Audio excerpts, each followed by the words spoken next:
pagdating sa akin, UP, ayan, UP talaga yan siya guys. UP, UP, UP, ayan o. Dito guys, oh. Dito UP o. Dito banda. Ayan siya o. Tapos, ayan o.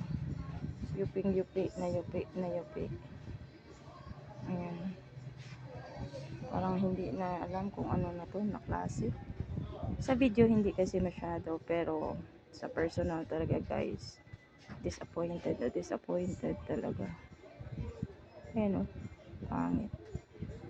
Tapos dito may test mark pa, tapos dito may test mark pa. Ayan o, pinaka iingatan ko naman talaga to na item. Tapos ganito siya, Diyos ko, parang patapon na o. Shout out talaga dyan sa mga pawn shop ha.